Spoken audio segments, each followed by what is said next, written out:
أعوذ بالله من الشيطان الرجيم. بسم الله الرحمن الرحيم.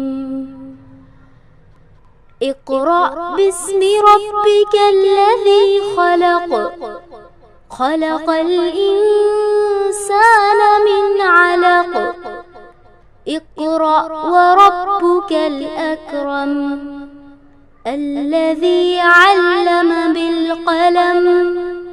علم الإنسان ما لم يعلم.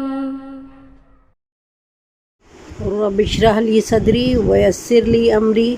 واحلل عقدة من لساني يفقهوا قولي. رب يسر ولا تعسر وتمم بالخير. اللهم انفعنا بما علمتنا وعلمنا ما ينفعنا وزدنا علما. اللهم أرنا الحق حقا وارزقنا اتباعه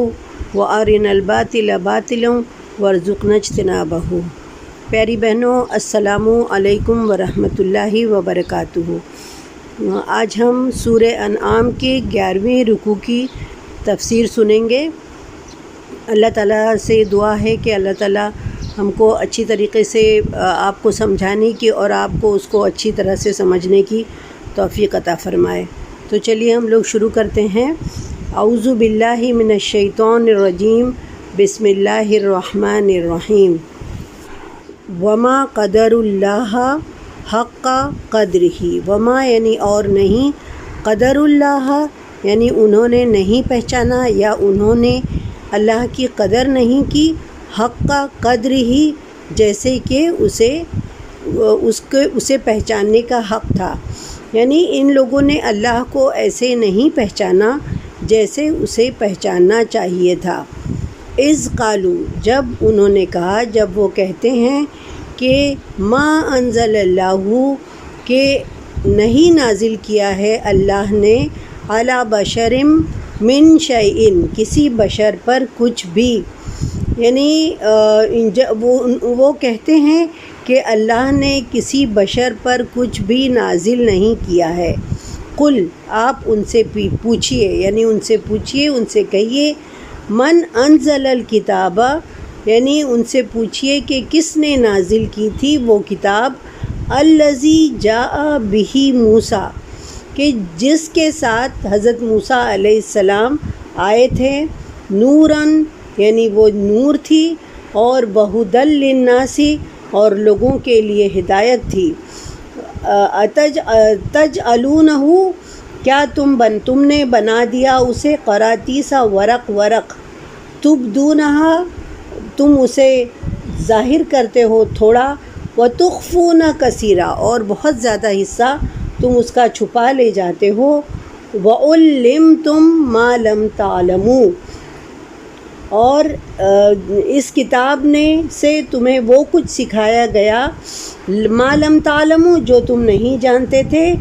انتم ولا آباؤکم نہ تم اور نہ تمہارے آبا و اجداد. قل اللہ تو آپ کہہ دیجئے کہ اسے اللہ ہی نے اتارا تھا.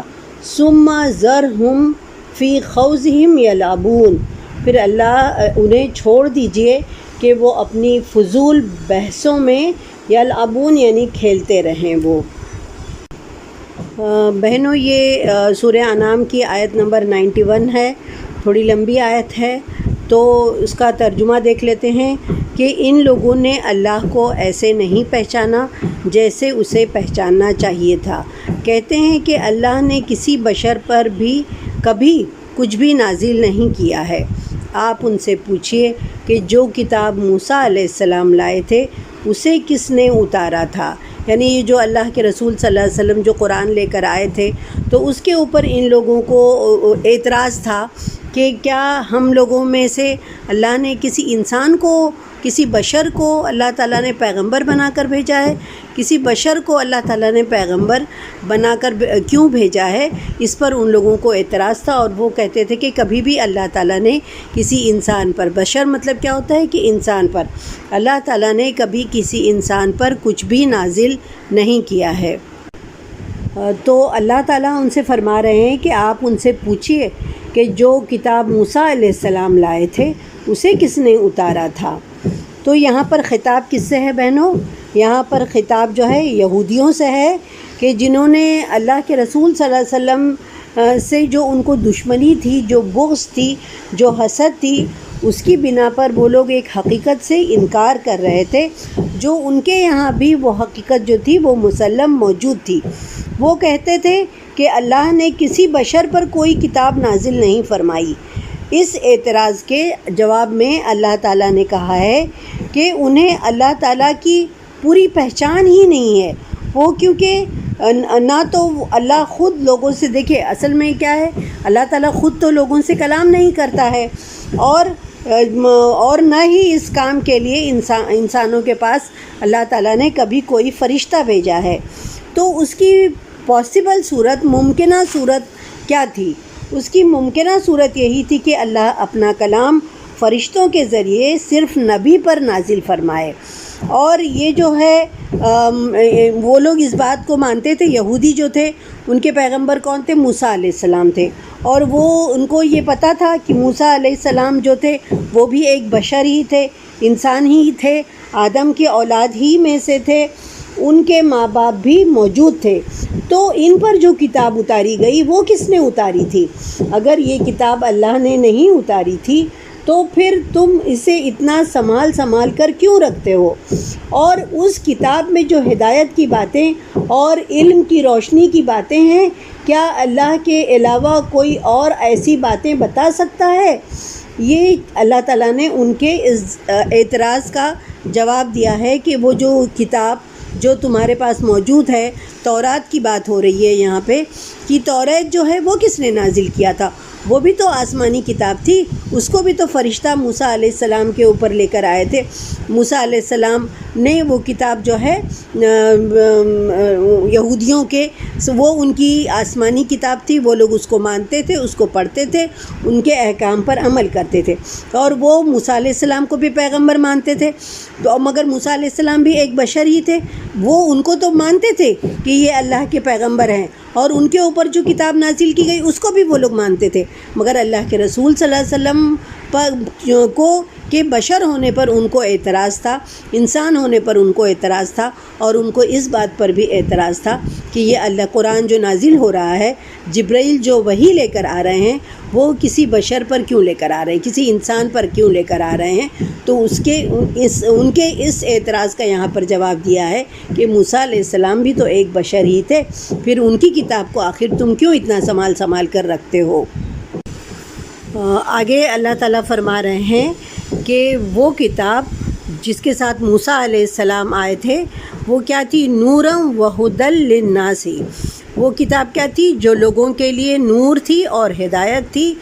تجعلونہ قراطیسا، تم نے اسے ورق بنا کر رکھا ہے، اور ان میں سے کچھ ورق کو تو تم ظاہر کرتے ہو اور زیادہ جو ہے تم چھپا جاتے ہو۔ تو یہاں پر یہ جو فضول کی بحثوں میں لوگ الجھے ہوئے تھے کہ جو ہے انہوں نے اس کا جواب اللہ تعالیٰ نے خود ہی اس قرآن میں دے دیا ہے کہ ان سے کہہ دیجئے کہ تورات کا تو اتارنے والا بھی تو اللہ ہی تھا، اور اسے بھی اس نے ایک بشر ہی پر نازل کیا تھا۔ اور یہ فضول قسم کی بحثیں جس میں لوگ الجھے ہوئے رہتے ہیں کہ بشر جو ہے وہ نبی نہیں ہو سکتا، کیونکہ وہ جو ہے اللہ تعالیٰ انہیں فرما رہے ہیں کہ انہیں بحثوں میں الجھا لینے دیجئے، انہیں یہ فالتو کی بحثوں میں پڑا رہنے دیجئے، کیونکہ وہ ہدایت کے طالب ہی نہیں ہیں، اور جو ہدایت کا طالب نہیں ہوتا ہے اللہ تعالیٰ اسے ہدایت نہیں دیتا ہے۔ اب آگے اللہ تعالیٰ فرما رہے ہیں کہ وہ اس کتاب سے تمہیں وہ کچھ سکھایا جو تم جانتے نہ تھے۔ کیا؟ وَعُلِّمْتُمْ مَا لَمْ تَعْلَمُوا أَنْتُمْ وَلَا آبَاؤُكُمْ، نہ تم جانتے تھے اور نہ تمہارے آباء و اجداد جانتے تھے۔ وہ ساری باتیں اللہ تعالیٰ نے تم کو آسمانی کتابوں کے ذریعے سے سمجھائی ہیں، سکھائی ہیں۔ اور پھر اللہ تعالیٰ فرما رہے ہیں کہ آپ کہہ دیجئے کہ اسے بھی اللہ، قل اللہ، اسے بھی اللہ ہی نے اتارا ہے۔ ثم، پھر اللہ تعالیٰ فرما رہے ہیں کہ ثم ذرہم فی خوضہم یلعبون، پھر اللہ تعالیٰ فرما رہے ہیں کہ انہیں چھوڑ دیجئے، وہ اپنی فضول بحثوں میں پڑے کھیلتے رہیں، یعنی اسی بحثوں میں وہ لوگ الجھے رہیں، اور جو اللہ کے رسول صلی اللہ علیہ وسلم، پیغمبر صلی اللہ علیہ وسلم، اللہ کے نبی صلی اللہ علیہ وسلم جو کتاب لے کر آئے ہیں تو وہ جو ہے اس کو انہوں نے ورق کر ڈالا ہے۔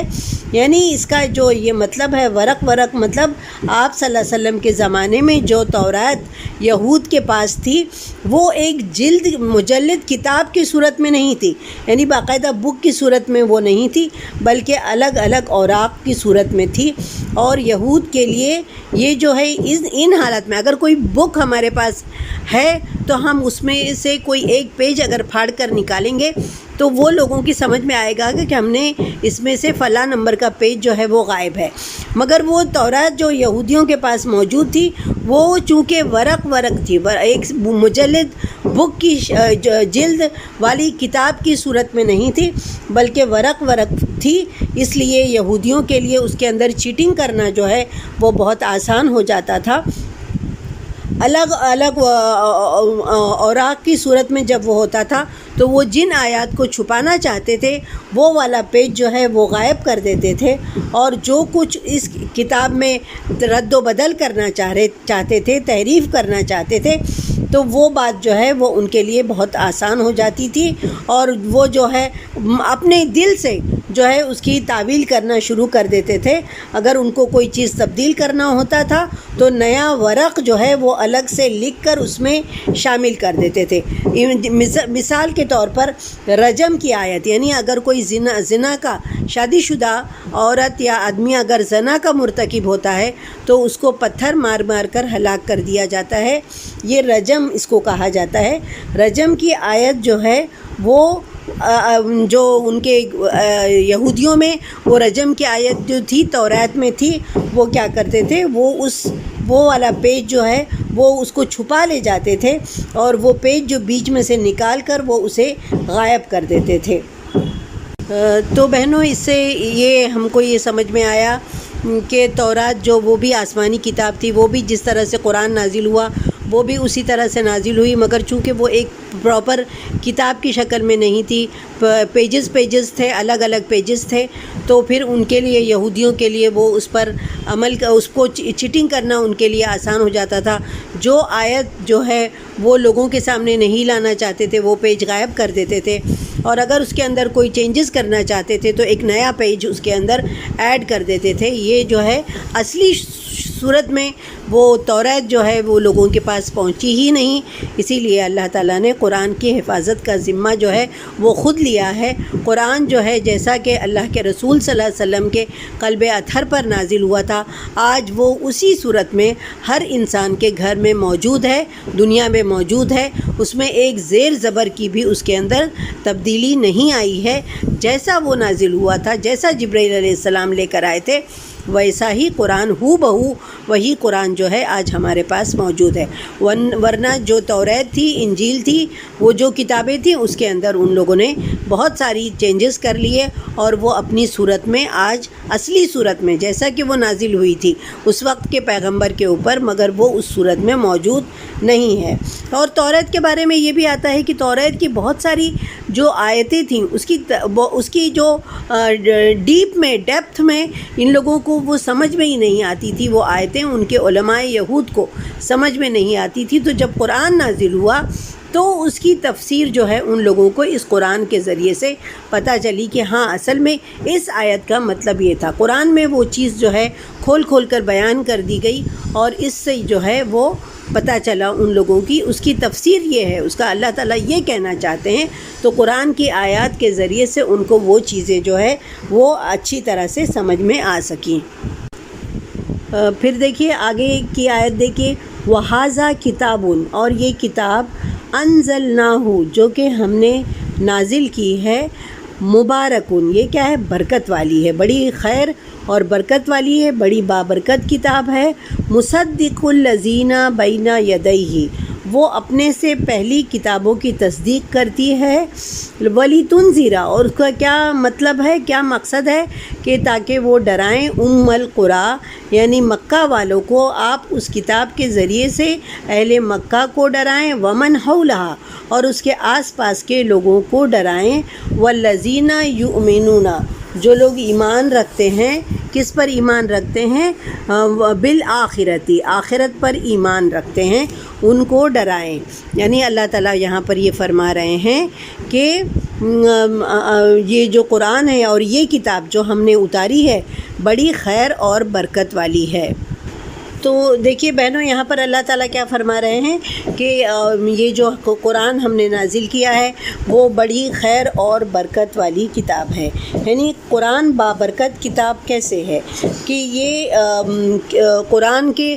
برکت والی کتاب ہونے کا ایک مثال یہ ہے، اس کا نتیجہ یہ ہے کہ جو عرب جیسی جاہل قوم جو تھی، بہنوں عرب جو تھی وہ بہت زیادہ جاہل قوم تھی، ان کے اندر بہت قبائلی عصبیت تھی۔ وہ لوگ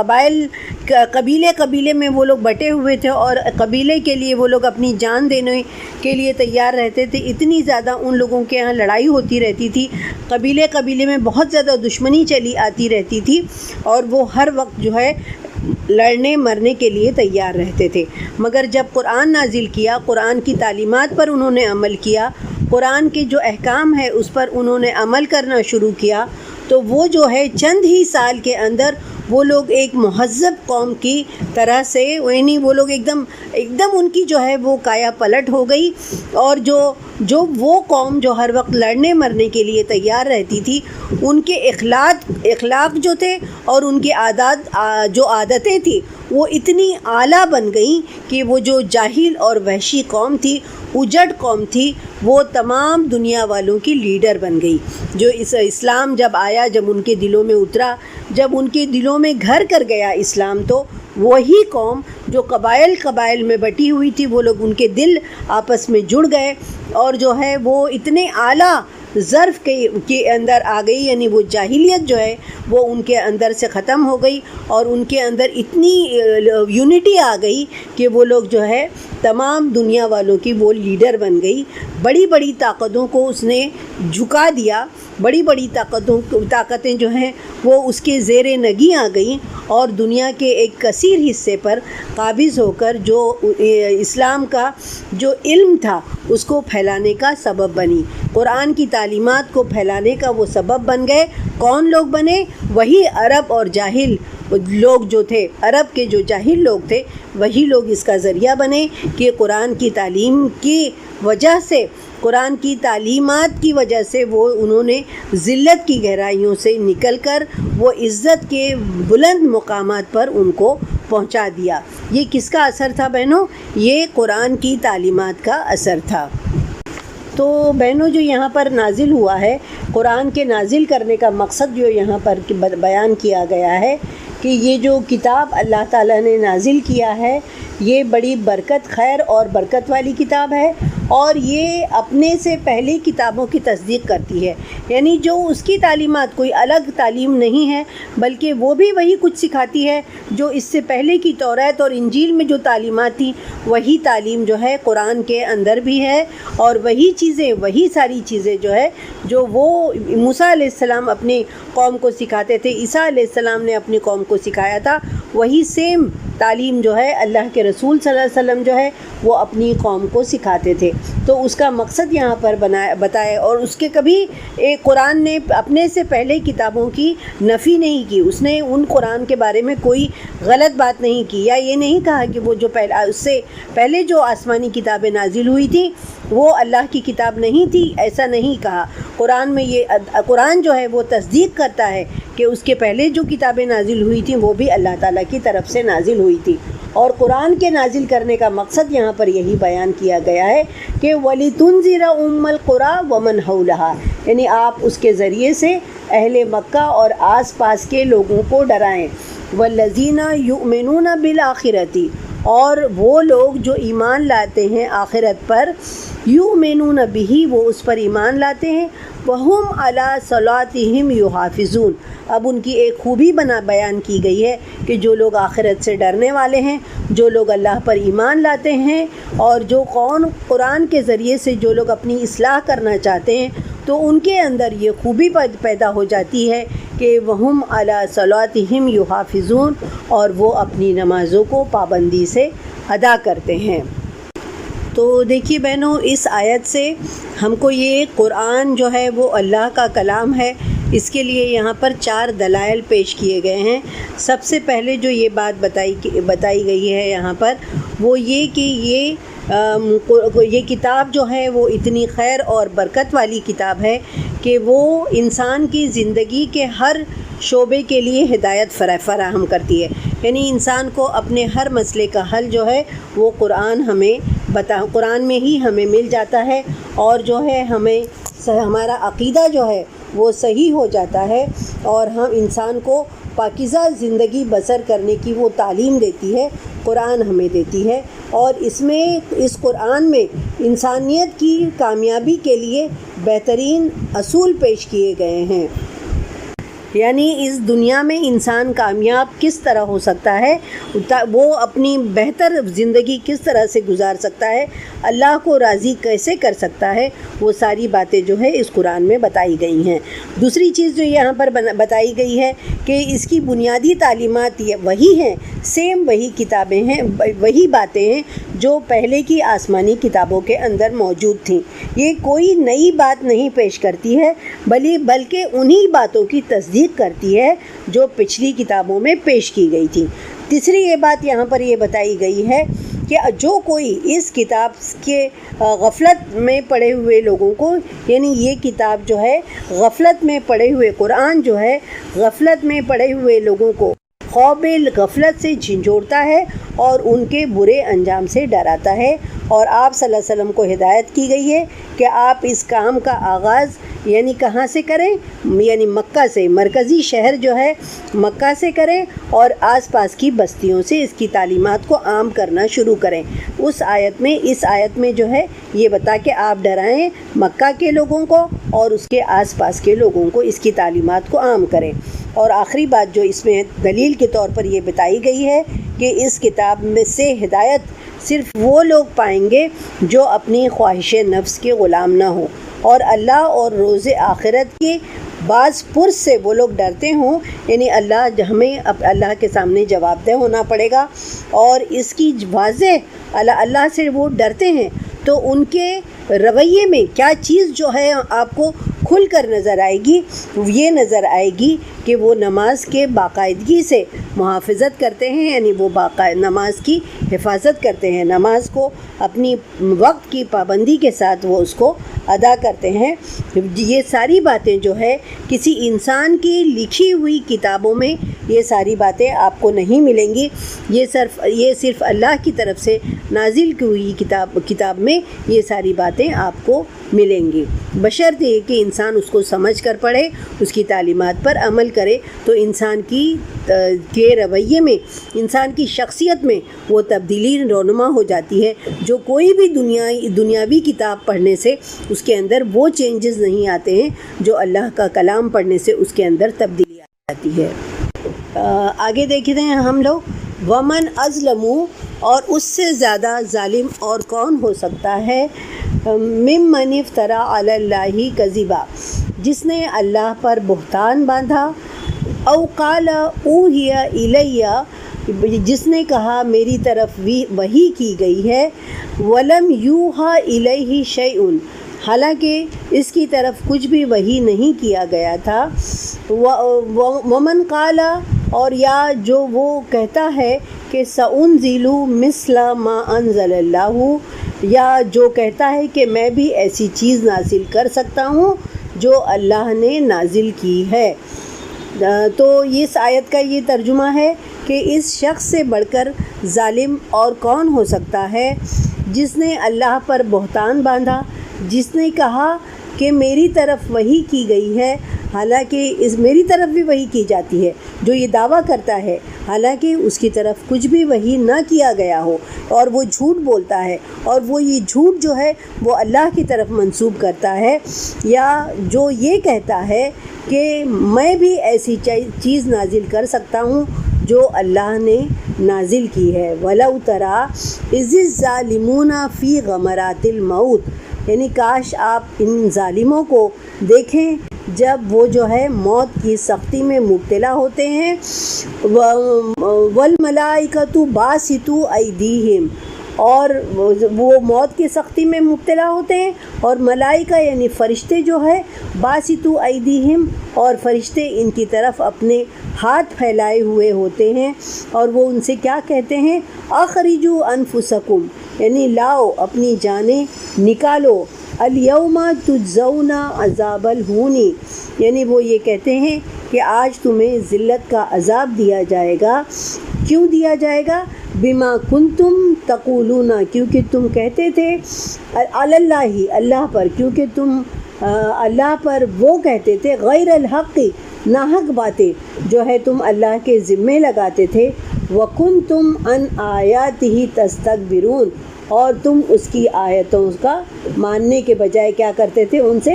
تکبر کرتے تھے۔ تو اس آیت میں کیا فرمایا گیا ہے کہ کچھ لوگ ایسے ہیں، اس ظالم کہا گیا ہے اس شخص کو کہ اس شخص سے بڑا ظالم اور کون ہو سکتا ہے جس نے اللہ پر جھوٹ باندھا۔ اللہ پر جھوٹ باندھنے کا مطلب کیا ہے بہنوں؟ اللہ پر جھوٹ باندھنے کا مطلب یہ ہے کہ تم اپنی مرضی سے کوئی بات کہو اور یہ بعد میں یہ کہو کہ یہ اللہ کا حکم ہے، لوگوں کو یہ بتاؤ، اپنی دل سے کوئی بات کہو مگر یہ کہو کہ یہ اللہ کا حکم ہے، یعنی تم اللہ کی طرف اس کو منسوب کرتے ہو، اور یہی چیز جو ہے بدعت ہے۔ یعنی بدعت کس کو کہتے ہیں کہ وہ اللہ کا حکم نہیں ہے بلکہ دین میں نئی نئی چیزوں کو ڈالنا، نئی نئی چیزوں کا شمار کرنا، یہ جو چیزیں کیا کہلاتی ہیں، بدعت کہلاتی ہیں۔ اور یہ کہتے ہیں کہ یہ اللہ کی طرف سے، اللہ کی طرف منسوب کر سکتے ہیں، تو ایسے شخص کو کیا کہا گیا ہے، ظالم کہا گیا ہے۔ اور یہ اللہ تعالیٰ یہاں پر فرما رہے ہیں کہ اس سے بڑا ظالم اور کون ہو سکتا ہے جس نے اللہ پر جھوٹ باندھا، اور جس نے کہا کہ میری طرف وحی کی گئی ہے، حالانکہ اس کی طرف کچھ بھی وحی نہیں کیا گیا ہے۔ یعنی بہت سے لوگ اکثر ہم نے دیکھا ہے کہ وہ جو ہے بہت بڑے بڑے دعوے کرتے ہیں کہ وحی جو ہے وہ ہماری طرف بھی آتی ہے۔ یعنی یہاں پر 3 چیز بیان کی گئی ہے، یعنی ایک چیز تو یہ کہ ہمارے پاس بھی وحی آتی ہے، یا وہ جو کہتا ہے کہ میں بھی ایسی چیز نازل کر سکتا ہوں جو اللہ نے نازل کیا ہے، یعنی وہ یہی اس بات کا دعویٰ کرتے ہیں۔ یعنی جو ظالم لوگ کی یہاں پر 3 قسمیں بیان کی گئی ہیں، ایک وہ جس نے خود کوئی بات تراشی اور اس کو اللہ کے ذمے لگا دیا کہ یہ اللہ کا حکم ہے۔ دوسری بات یعنی وہ جو شرک اور بدعت کی مختلف قسمیں لوگ خود تو ایجاد کر لیتے ہیں اور انہیں شریعت کے ذریعے سے اس کو ثابت کرنے کی کوشش کرتے ہیں۔ اس کے بعد جو ہے اور کوئی بھی مذہبی رسم جو ہے وہ کیا کرتے ہیں، برکت کے طور پر جو ہے وہ اس کے اندر اسلام میں داخل کر لیتے ہیں، تو پھر وہ اللہ کی آیت کا غلط مطلب نکالتے ہیں اور وہ غلط تعویلیں کرتے ہیں اس کی، اور غلط فتوے دیتے ہیں۔ یہ بتایا گیا ہے کہ اور اس سے ان کو فائدہ کیا حاصل ہوتا ہے، اس سے ان کو یہ فائدہ حاصل ہوتا ہے کہ وہ کچھ دنیاوی فائدے وہ حاصل کر لیتے ہیں، اور دوسرے وہ جھوٹے نبی بعض دفعہ اٹھتے رہتے ہیں۔ اس طرح سے اکثر کچھ لوگ جو ہیں وہ دنیا میں آتے رہتے ہیں کہ جو یہ دعویٰ کرتے ہیں کہ یہ نبوت کا دعویٰ کرتے رہتے ہیں، حالانکہ آخری نبی کون ہے؟ اللہ کے رسول صلی اللہ علیہ وسلم ہے۔ ایک جو ہے مسلمہ کذاب جو تھا اس نے بھی نبوت کا دعویٰ کیا تھا۔ تو اس طرح سے دوسرے لوگ جو ہیں وہ دعویٰ کرتے رہتے ہیں کہ ہم اللہ کے نبی ہیں، اللہ کے رسول صلی اللہ علیہ وسلم نے فرمایا کہ میرے بعد جو ہے میں خاتم النبیین ہوں، میں آخری نبی ہوں، میرے بعد جو ہے اور کوئی نبی نہیں آئے گا۔ یہ جو ہے مگر یہ ہے کہ اکثر لوگ دنیا میں ایسے اٹھتے رہتے ہیں اور یہ دعویٰ کرتے رہتے ہیں کہ ہم اللہ کے نبی ہیں اور اللہ نے ہم کو نبوت سے سرفراز کیا ہے۔ تیسرے وہ لوگ ہیں جو یہ دعویٰ کرتے ہیں کہ ہم بھی قرآن جیسی چیز بنا سکتے ہیں، کہ جیسا کہ ایک دفعہ کفار مکہ نے بھی کہا تھا کہ وَلَوْ نَشَاءُ لَقُلْنَا مِثْلَ هَذَا، یعنی ہم بھی جو ہے قرآن کے جیسی اور قرآن بنانے پر ہم قادر ہیں۔ حالانکہ جب قرآن نے کئی دفعہ ان کو اس بات پر چیلنج کیا ہے کہ اگر تم سچے ہو تو ملا لو اپنے جو تمہارے ساتھی ہیں ان کو بھی ملا لو اور قرآن جیسی ایک آیت بنا کر لے آؤ، تو وہ اس کو بنا کر لانے پر کامیاب نہیں ہو سکے۔ بہنوں، جو یہ قرآن بار بار قرآن میں کئی دفعہ اہل مکہ کو یا دوسرے لوگوں کو چیلنج کیا گیا تھا کہ اگر تم واقعی سچے ہو، اگر تم یہ کہتے ہو کہ تمہارے یہ جو تم جن کو شرک کرتے ہو، جن کو تم اللہ کے ساتھ شریک کرتے ہو، اگر وہ واقعی تم اپنی بات میں سچے ہو تو اس جیسا کوئی ایک کلام لے کر آؤ اگر تم اپنی بات میں سچے ہو۔ تو اس کے لیے یہ کہا جاتا ہے کہ ایک دفعہ مکہ میں یہ وہ جو دور تھا وہ ادب کا دور تھا، شعر و شاعری کا دور تھا۔ تو جب اللہ کے رسول صلی اللہ علیہ وسلم، وہ لوگوں کے ہاں یہ طریقہ تھا کہ جب کوئی بہت اچھا شعر کہتا یا بہت اچھا کلام کہتا کوئی، تو وہ کیا کرتا کہ اس کو خانہ کعبہ کے وہ شعر لکھ کر پیپر پہ اور وہ خانہ کعبہ کی دیوار پر اس کو چپکا دیتا۔ تو اس کا کیا مطلب ہوتا تھا کہ یہ اس نے لوگوں کو چیلنج کیا ہے کہ اگر تم واقعی مجھ سے زیادہ قابل ہو تو تم اس شعر سے اچھا کوئی ایک شعر کہہ کر لاؤ اور بتاؤ۔ تو یہ مطلب خانہ کعبہ پر وہ شعر کا چپکانا یہ ہوتا تھا کہ یہ چیلنج ہوتا تھا کہ اگر تم مجھ سے بڑے ہو تو ایک شعر اللہ بنا کر لاؤ۔ تو اسی طرح جب اللہ کے رسول صلی اللہ علیہ وسلم پر آیتوں کا نزول ہو رہا تھا تو ایک بار جو یہ انا اعطیناک الکوثر سورہ کوثر نازل ہوئی تو مسلمانوں میں سے کسی نے وہ یہ سورہ لکھ کر خانہ کعبہ کی دیوار پر چپکا دی کہ اگر ہے کوئی قابل، بہت زیادہ قابلیت کا دعویٰ کرتا ہے، کوئی اور اس سے زیادہ قابل ہے تو اس سورہ سے بہتر کوئی صورت بنا کر لے آئے۔ تو لوگوں نے جب اس کو خانہ کعبہ کی دیوار پر چپکا ہوا دیکھا وہ سورہ، تو لوگوں نے بہت اپنا دماغ لڑایا، اپنا ذہن لڑایا، اپنی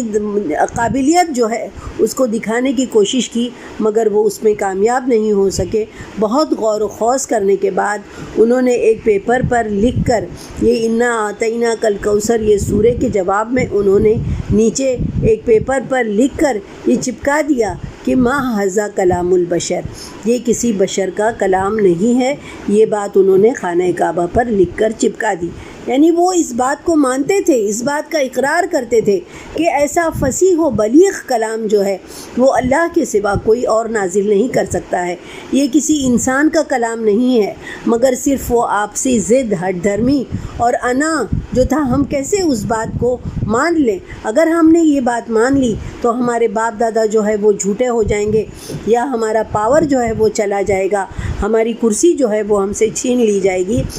صرف کچھ دنیاوی فائدوں کی وجہ سے وہ جان بوجھ کر سمجھنے کے باوجود وہ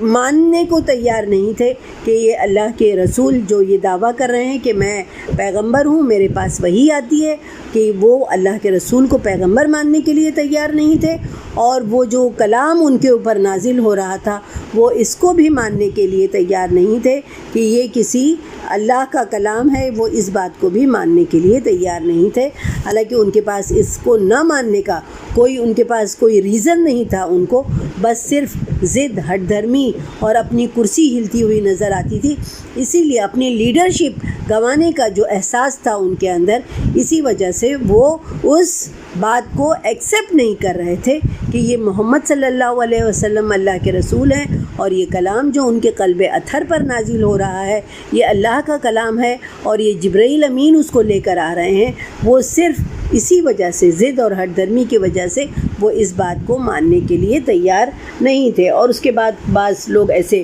اٹھتے رہتے تھے کہ جو اس کے وہ یہ دعویٰ کرتے رہتے تھے کہ مجھ پر بھی اس طرح کا کلام نازل ہوتا ہے، یا میں بھی اللہ کا رسول ہوں، یہ جو ہے اس طرح کا دعویٰ وہ لوگ کرتے تھے۔ اب ان کے بارے میں یہ بتایا جا رہا ہے وَلَوْ تَرَىٰ إِذِ الظَّالِمُونَ، یہ ظالم لوگ جو یہ اس طرح کے غلط دعوے کرتے ہیں، ان کے بارے میں یہ کہا جا رہا ہے کہ جب وہ تم انہیں دیکھو گے وہ موت کی سختیوں میں مبتلا ہوں گے، اور فرشتے ان کی طرف اپنے ہاتھ پھیلائے ہوئے ہوتے ہیں اور کہتے ہیں کہ لاؤ اپنی جانیں نکالو۔ یہ ان کا انجام جو ہونے والا ہے، جو اس طرح کا دنیا میں دعویٰ کرتے ہیں، ان کے انجام کے بارے میں یہاں بتایا جا رہا ہے کہ فرشتے جب آئیں گے، جب ان کی موت کا وقت آئے گا تو فرشتے جو ہے وہ ان کی جانیں نکالنے کے لیے آئیں گے، اور ان کی طرف ہاتھ پھیلاتے ہوئے بڑھیں گے اور کہیں گے کہ لاؤ اپنی جانیں نکالو، آج تمہیں ذلت کا عذاب دیا جائے گا۔ کیوں تمہیں ذلت کا عذاب دیا جائے گا؟ کیونکہ تم ناحق باتیں اللہ کے ذمے لگاتے تھے، اور اس کی آیتوں کو، اللہ کی آیتوں کو ماننے کے بجائے کیا کرتے تھے؟ اس سے تکبر کرتے تھے، اس کا انکار کرتے تھے۔ تو یعنی یہاں پر اللہ پر الزام لگانے والوں کو سزا جو ہے وہ سب سے بڑھ کر ہوگی، اور ان پر موت طاری جب ہوگی ان کے اوپر، تو جیسے ہی ان کو موت کے فرشتے نظر آنا شروع ہو جائیں گے تو ان کا کوئی خوش دلی سے ان کا استقبال نہیں ہوگا، ان کو اچھی صورت والے، اچھی شکل والے فرشتے نہیں آئیں گے ان کی جانیں نکالنے کے لیے، بلکہ ڈراؤنی شکل والے فرشتے آئیں گے جو ان کی جانیں نکالیں گے، اور آتے ہی وہ جو ہے انہیں ڈانٹنا شروع کریں گے، اور نہایت شدت کے ساتھ، سختی کے ساتھ جو ہے ان کی روحیں جو ہے وہ قبض کی جائیں گی، ان کی جانیں جو ہیں بہت سختی کے ساتھ ان کے جسموں سے کھینچ کر نکالی جائیں گی، اور اس وقت انہیں ان کو اپنا انجام جو ہے وہ ٹھیک طرح سے ان کو پتہ چل جائے گا، اور جو دنیا میں وہ شیخیاں بگھارا کرتے تھے، جب ان کے جو روح قبض کی جائے گی تو وہ انہیں اس وقت جو ہے انہیں ذلت والا عذاب جو ہے، رسوا کرنے والا عذاب انہیں دیا جائے گا۔ اللہ تعالیٰ سے دعا ہے کہ اللہ تعالیٰ ہم کبھی کوئی ایسا غلط کام نہ کریں کہ جس سے ہماری دنیا تو برباد ہوگی ہی مگر ہماری آخرت بھی برباد ہو جائے۔ اللہ تعالیٰ ہم سے کوئی ایسا کام نہ لے، ہم ہر وقت جو ہے اللہ سے پناہ مانگتے رہیں کہ ہم کوئی ایسا کام نہ کریں کہ مرتے وقت جو ہے ہماری حالت جو ہے اتنی بری ہو، اور فرشتے جو ہے ہماری جانیں ہمارے جسموں سے کھینچ کر نکالیں، اور اسی وقت سے ہم کو اپنے انجام کا پتہ چل جائے۔ ہم کو اللہ تعالیٰ سے دعا کرنی چاہیے کہ اللہ تعالیٰ ہمارے لیے آسانی پیدا کر، موت کے وقت، مرنے کے بعد ہمارا انجام جو ہے وہ بہترین انجام ہمیں عطا فرما، اور ہم کو اس کے لیے دنیا ہی میں کوشش کرنی ہوگی۔ دنیا میں ہم کو کوئی ایسا کام نہیں کرنا ہوگا کہ ہمارا رب جو ہے وہ ہم سے ناراض ہو جائے۔ ہم کو تلاش کر کے، ڈھونڈ کر کے اللہ کو راضی کرنے والے کام کریں گے، اور وہ ہم کو کہاں سے پتہ چلے گا؟ بہنوں، اللہ کے رسول صلی اللہ علیہ وسلم نے کہا تھا کہ میں تمہارے درمیان دو چیزیں چھوڑ کر جا رہا ہوں، ایک یہ قرآن ہے، وہ اللہ کی رسی ہے جس کا ایک سرا جو ہے وہ اللہ کے ہاتھ میں ہے، دوسرا سرا جو ہے وہ انسان کے ہاتھ میں ہے، جو اس کو مضبوطی سے پکڑے رہے گا وہ کبھی گمراہ نہیں ہوگا۔ تو ایک جو ہے قرآن ہے، اور دوسری چیز جو ہے اللہ کے رسول صلی اللہ علیہ وسلم کی سنت، یعنی جن چیزوں پر، جس طریقے پر اللہ کے رسول صلی اللہ علیہ وسلم نے اپنی زندگی گزاری، جن چیزوں پر اللہ کے رسول صلی اللہ علیہ وسلم نے عمل کر کے دکھایا، ہم ان چیزوں پر عمل کریں گے تو انشاءاللہ ہم کامیاب اور کامران ہوں گے۔ اللہ تعالیٰ ہم کو مرنے کے بعد جو ہے اچھا مقام عطا فرمائے گا۔ ان دو چیزوں کو ہم کو مضبوطی سے تھامنا ہے اور پکڑ کر رکھنا ہے اور اس پر عمل کرنا ہے۔ اللہ تعالیٰ کا اللہ کے رسول صلی اللہ علیہ وسلم کا فرمان ہے کہ پھر وہ گمراہ نہیں ہوگا۔ پھر بہنوں، یہ جو آخری آیت ہے یہ ہم دیکھ لیتے ہیں، وَلَقَدْ جِئْتُمُونَا فُرَادًا۔ اب اللہ تعالیٰ کیا فرمائے گا ان سے کہ فرادا یعنی یہ اس سے نکلا ہے کہ انفراد اس سے نکلے گا۔ وَلَقَدْ جِئْتُمُونَا، اور تحقیق کہ تم آؤ گے ہمارے پاس، فرادا، فردن، اکیلے آؤ گے، کما خلقناکم اول مرۃ، جیسا کہ ہم نے تمہیں پہلی بار پیدا کیا تھا۔ وَتَرَكْتُم مَا خَوَّلْنَاكُمْ، اور اللہ تعالیٰ فرما رہے ہیں کہ تم پیچھے چھوڑ آئے ہو، جو کچھ نعمتیں ہم نے تمہیں عطا کی تھی وہ سب تم پیچھے چھوڑ آئے ہو۔ وَرَاءَ ظُهُورِكُمْ، اپنے پیچھے چھوڑ کر آئے ہو۔ وَمَا نَرَىٰ، اللہ تعالیٰ فرما رہیں گے کہ ہمیں نظر نہیں آ رہے ہیں، مَعَكُمْ، تمہارے ساتھ، شُفَعَاءَكُمْ، تمہارے وہ سفارشی، الَّذِينَ زَعَمْتُمْ، جن کے بارے میں تم گمان کرتے تھے کہ انہم فیکم شرکاء، کہ وہ تمہارے سفارشی ہیں، جن کے بارے میں تمہارا یہ خیال تھا کہ وہ تمہارے شریک ہیں، وہ اللہ کے شریک ہیں، یہ تمہارا خیال تھا۔ اللہ تعالیٰ فرماتے ہیں کہ لقد تقطع بینکم، اللہ تعالیٰ فرما رہے ہیں کہ تقطع یعنی منقطع ہو گیا ہے، رابطہ جو ہے تمہارے، بینکم یعنی تمہارے اور ان کے درمیان جو سارے ریلیشنز جو ہیں وہ ختم ہو گئے ہیں۔ وَضَلَّ عَنْكُمْ، اور وہ گم ہو چکے ہیں، اور وہ تمہیں بھول چکے ہیں، مَا كُنْتُمْ تَزْعُمُونَ، جو تم گمان کیا کرتے تھے، جن کے بارے میں تم گمان کرتے تھے کہ وہ تمہارے سفارشی ہوں گے۔ تو اگلے کی آیت میں اللہ تعالیٰ فرمائے گا کہ تم ہمارے پاس اکیلے ہی آ گئے. یعنی جب اللہ تعالیٰ کے سامنے انسان جو ہے اکیلا جائے گا، فردن جائے گا، کوئی گروپ نہیں جائے گا اللہ تعالیٰ کے پاس جو ہے. پھر اللہ تعالیٰ فرما رہے ہیں کہ تم ہمارے پاس اکیلے آ گئے جیسا کہ ہم نے تمہیں پہلی بار پیدا کیا تھا. پہلی بار کیسے آیا تھا دنیا میں انسان؟ کیسے آیا تھا؟ اکیلا آیا تھا نا،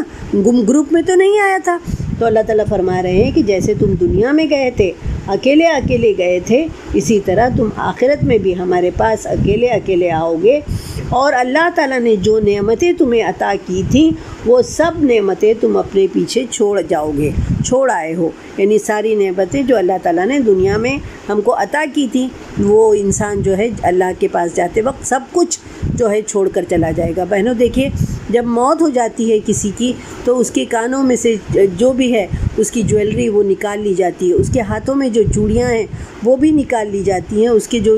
انگوٹھی وغیرہ جو پہنی رہتی ہے وہ بھی سب نکال لیا جاتا ہے. جو بھی مال اس نے بچا کر رکھا تھا وہ ساری مال جو ہے وہ پیچھے چھوڑ کر چلا جاتا ہے. جو کچھ اس نے بہترین کپڑے، نفیس کپڑے وہ دنیا میں پہننے کا عادی تھا وہ سارے کپڑے جو ہے وہ اس سے چھین لیے جاتے ہیں. اور کفن جو ہے وہ کفن کے 3 ٹکڑوں میں پھر وہ اللہ تعالیٰ کے سامنے جو ہے وہ پیش کیا جاتا ہے، حاضر ہونے کے لیے اس کو تیار کیا جاتا ہے. تو اللہ تعالیٰ نے یہاں پر فرما رہے ہیں کہ جو تم نے نعمتیں ہم نے تمہیں عطا کی تھی وہ ساری نعمتیں تم اپنے پیچھے چھوڑ آئے ہو. پھر آگے اللہ تعالیٰ یہ فرما رہے ہیں کہ تمہارے وہ سفارشی جن کے اوپر ہم اپنا بھروسہ کر کے بیٹھے ہوئے تھے، اللہ تعالیٰ فرمائے گا کہ تمہارے ساتھ تمہارے وہ سفارشی نہیں دکھ رہے ہیں جن کے متعلق تمہارا یہ خیال تھا کہ وہ تمہارے معاملات میں اللہ کے شریک ہیں. یعنی جن کے بارے میں تم یہ گمان کیا کرتے تھے کہ وہ اللہ تمہارے شریک ہیں، یہ بتایا گیا ہے. اللہ تعالیٰ فرما رہے ہیں کہ اب تمہارے درمیان کا سارا رابطہ جو ہے وہ کٹ چکا ہے اور تمہیں وہ باتیں ہی بھول گئی ہیں جو تم گمان کیا کرتے تھے. بہنوں، یہاں مرنے کے بعد جو ہے انسان کی بے بسی کا ایک منظر کھینچا گیا ہے. یہ اس آیت سے ہم کو یہ پتہ چلتا ہے کہ جو ظالم لوگ ہیں، یعنی ظلم یہ ہے کہ اللہ تعالیٰ کی اختیار میں جو چیزیں ہیں، جو اللہ تعالیٰ جو چیزیں کر سکتا ہے، ہم نے کیا کیا کہ دوسروں کو اس کا شریک بنا لیا. ہم یہ سمجھتے ہیں کہ اگر یہ کام اللہ کر سکتا ہے تو یہ کام فلاں بھی کر سکتا ہے، تو ہم نے کیا کیا، اس کو اللہ کا شریک بنا لیا اور شریک بنایا اور اسے اپنے نفع اور نقصان کا مالک سمجھا. اور پھر اپنی حاجات اور ضروریات جو ہے ہم ان کے سامنے، اللہ کے سامنے پیش کرنے کے بجائے ہم ان کے سامنے پیش کرتے ہیں. اور پھر ہم یہ گمان کرتے ہیں، ہم یہ سوچتے ہیں بہنوں کہ یہ جو بزرگ ہیں جن کو ہم اللہ کا شریک بنا کر بیٹھے ہوئے ہیں، یہ بزرگ جو ہے وہ اللہ کے آگے جو ہے سفارش کریں گے اور ہمیں آخرت کے عذاب سے بچا لیں گے. یہ ہمارا محض خام خیالی ہے، ایسا ہونے والا نہیں ہے، مگر ہم نے یہ غلط ہماری سوچ ہے کہ فلاں بزرگ جو ہے ہم ان کو زندگی اپنی پوری لگا دیتے ہیں، ان کو راضی کرنے کے چکر میں پڑے رہتے ہیں کہ وہ اللہ کے سامنے ضد کر کے بیٹھ جائیں گے اور جب تک وہ ہم کو اپنے ساتھ لے نہیں لیں گے وہ جنت میں نہیں جائیں گے. یہ دنیا میں ہمارا سوچنے کا انداز ہوتا ہے، جبکہ اللہ تعالیٰ نے صاف بتا دیا ہے کہ ہر انسان دنیا میں بھی اکیلا ہی آیا تھا اور وہ جاتے وقت بھی اکیلا ہی رہے گا، کوئی اس کے ساتھ نہیں رہے گا. تو بہنوں سوچئے اس وقت ہمارا حال کیا ہوگا جب ہم نے اپنی پوری زندگی ایک انسان کو خوش کرنے میں لگا دی، اس کو ہم خوش کرتے رہے کہ وہ اللہ تعالیٰ کے یہاں ہمارا سفارشی بن جائے گا. تو اللہ تعالیٰ فرما رہے ہیں یہاں پر کہ کسی کی بھی سفارش جو ہے قبول نہیں کی جائے گی. انسان اتنا بے بس ہوگا، اللہ تعالیٰ اس سے فرمائے گا کہ تمہارے وہ سفارشی کہاں ہیں، ہمیں نظر نہیں آ رہے ہیں تمہارے وہ سفارشی. تو بہنوں دیکھیے یہاں پر انسان کی بے بسی کا ایک منظر کھینچا گیا ہے کہ کہتے ہیں نا کہ جن پہ تکیہ تھا وہی پتے ہوا دینے لگے. یعنی وہ سارے جو ہے اللہ تعالیٰ پوچھے گا کہ تمہارے وہ سفارشی کہاں ہیں جن کے بارے میں تم گمان کیا کرتے تھے کہ وہ تمہیں نجات دلا دیں گے اللہ تعالیٰ سے. تمہارے وہ بزرگ جو ہے جن کے بارے میں تم یہ عقیدہ رکھتے تھے کہ وہ تمہیں اللہ تعالیٰ کے سامنے نجات دلا دیں گے، تو وہ سارے کچھ بھی نظر نہیں آئیں گے، وہ سارے لوگ جو وہ ہیں وہ ہم سے گم ہو جائیں گے، اور جو ہے انسان تنہا تنہا قبر میں جائے گا، جیسا کہ وہ تنہا تنہا پیدا ہوا تھا۔ جب ماں کے پیٹ سے وہ پیدا ہوا تھا تو اکیلا ہی پیدا ہوا تھا، اور اس کے بعد جو ہے یہ سارے جو تعلقات بنے ہیں یہ پیدا ہونے کے بعد بنے ہیں۔ اسی طرح یہ سارے رشتے ناتے، ساری رشتہ داریاں، سارے جو ہمارے وہ ہیں جن کو ہم اپنا ولی بنا کر بیٹھے ہوئے ہیں، یا جن کے بارے میں ہم یہ گمان کرتے ہیں کہ یہ ہم کو اللہ تعالیٰ کے سامنے ہم کو بچا لیں گے، ہم ان کا دامن پکڑ کر ہم ان کے پیچھے پیچھے جو ہے جنت میں چلے جائیں گے، ایسا کچھ بھی نہیں ہوگا۔ مرنے کے وقت ہی ہم کو اس بات کا احساس ہو جائے گا کہ یہ سارے رشتے جو ہے ہم سے دور ہو گئے ہیں، کٹ گئے ہیں۔ انسان جو ہے تنہا اللہ تعالیٰ کے حضور جو ہے وہ پیش کیا جائے گا، اور اس کے بعد جو ہے ہمارا نجات کا دار و مدار کس چیز پر ہوگا؟ ہمارے اعمال نامے پر ہوگا۔ آخری ہماری کامیابی ہوگی، ہم کامیاب ہوں گے یا ہم ناکام ہوں گے، اس کا تمام چیزوں کا انحصار کس چیز پر ہوگا کہ ہم نے دنیا میں کیا کام کیے، ہم نے اللہ کو راضی کرنے والے کام کیے یا ہم نے اللہ کو ناراض کرنے والے کام کیے۔ تو ہم نے اپنا اعمال نامہ کیسا تیار کیا، سب چیزوں کا دار و مدار کس چیز پر ہوگا؟ ہمارے آخرت کے کامیابی یا ناکامی کا دار و مدار جو ہے وہ ہمارے اعمال نامے پر ہوگا۔ یعنی موت کے بعد جو انسان جن پر بھروسہ کر کے بیٹھا ہوا تھا وہ ظالم تو اس کو یاد ہی نہیں آئیں گے کہ دنیا میں وہ کس سے اس کے تعلقات تھے اور ان تعلقات کی نوعیت کیا تھی۔ وہ سارے لوگ جو ہے وہ اس سے گم ہو جائیں گے۔ کہتے ہیں نا قیامت میں جو منظر ہوگا وہ نفسی کا منظر ہوگا۔ باپ بیٹے سے آنکھ چرائے گا، بیٹا باپ سے آنکھ چرائے گا، ہر انسان جو ہے ایک دوسرے سے۔ یہاں دنیا میں جب کہ ہم پیرنٹس جو ہوتے ہیں وہ اپنے بچوں کو ساری دنیا کی آسائشیں دینے کے لیے حرام اور حلال تک کا خیال نہیں کرتے ہیں، بس وہ چاہتے ہیں کہ ہم کس طرح سے اپنے بچے کو خوش رکھیں، ان کی حاجات اور ضروریات کو پوری کریں۔ مگر وہی بچہ ہوگا اور وہی ماں باپ ہوں گے قیامت کے دن جب وہ سختی کا وقت ہوگا، وہ بھاگ رہے ہوں گے، اللہ کی طرف دوڑ رہے ہوں گے، تو اس وقت جو ہے نہ ان کو اپنا بچہ یاد رہے گا، نہ اپنا باپ اپنا والد یاد رہے گا، کوئی یاد نہیں رہے گا۔ سارے رشتے ناتے جو ہے وہ کٹ جائیں گے، سب کچھ ختم ہو جائے گا، اور وہ انسان جو ہے تنہا اللہ تعالیٰ کے حضور پیش ہوگا۔ اس کے ساتھ اگر کوئی چیز ہوگی تو اس کا اعمال نامہ ہوگا۔ تو بہنوں، ہم کو یہ بات یہی دنیا میں سمجھ آ جائے تو اچھا ہے کہ ہر انسان کی کامیابی کا دار و مدار اس کے اعمال نامے پر ہوگا۔ جس طرح سے ہم دنیا میں زندگی گزاریں گے، آخرت میں بھی ہم کو اسی طرح سے، اگر ہم اللہ کو راضی کرنے والے کام کریں گے تو انشاءاللہ ہم کامیاب اور کامران ہوں گے، اور اگر ہم نے اللہ کو راضی کرنے والا کام نہیں کیا، اللہ کو ناراض کرنے والا کام کیا، اللہ کے ساتھ شرک کیا، بہنوں اللہ تعالیٰ نے کہا ہے کہ میں سارے گناہ معاف کر سکتا ہوں، مگر شرک جو ہے واحد ایسا گناہ ہے جس کو معاف نہیں کیا جائے گا۔ تو بہنوں، آج ہمارے پاس وقت ہے، مہلت عمل ہے، ہم کو یہ کوشش کرنی چاہیے کہ ہم ایسا کام کریں کہ ہمارا رب ہم سے راضی ہو جائے، ہم اللہ کے ساتھ کسی کو شریک نہ کریں، ہم ہر چیز کے لیے اللہ کے رسول صلی اللہ علیہ وسلم کا اگر جوتے کا تسمہ بھی ٹوٹ جاتا تھا تو وہ اللہ ہی سے مانگتے تھے، کسی اور سے نہیں مانگتے تھے۔ تو ہم کو بھی کیا کرنا ہے، اپنی حاجات اور ضروریات کے لیے کس کے آگے ہاتھ پھیلانا ہے، کس کو پکارنا ہے؟ صرف اور صرف اللہ کو پکارنا ہے، وہی ہماری حاجات اور ضروریات کو پورا کر سکتا ہے۔ یہ الگ بات ہے بہنوں کہ وہ لوگوں کو ذریعہ بناتا ہے، انسان کو وہ ذریعہ بناتا ہے، جیسے بچوں کے لیے ماں باپ کو ذریعہ بنایا کہ وہ ان کی کفالت کرتے ہیں، ان کو پالنا پوسنا بڑا کرنا، تو اللہ تعالیٰ نے والدین کو بچوں کے لیے ذریعہ بنایا ہے۔ مگر یہ ساری چیزیں بھی آزمائش ہیں، تو ہم کو کیا کرنا ہے کہ ہم کو صرف اور صرف اللہ کو راضی کرنے کی کوشش کرنا ہے۔ دنیا ہماری متاثر ہوتی ہے تو ہو جائے، مگر ہمارا رب ہم سے راضی ہو جائے، یہی کوشش جو ہے ہم کو کرنی چاہیے۔ اللہ تعالیٰ سے دعا ہے کہ ہم دنیا میں ایسے عمل کریں کہ ہمارا رب جو ہے وہ ہم سے راضی ہو جائے، آخرت میں ہم سرخرو ہوں، جب ہم اللہ کے پاس حاضر ہوں تو ہم کامیابی جو ہے وہ اللہ ہمارے حصے میں کیا آئے، کامیابی آئے، اس کی کوشش جو ہے آج ہمیں دنیا میں کرنی چاہیے۔ وآخر الدعوانا ان الحمد للہ رب العالمین۔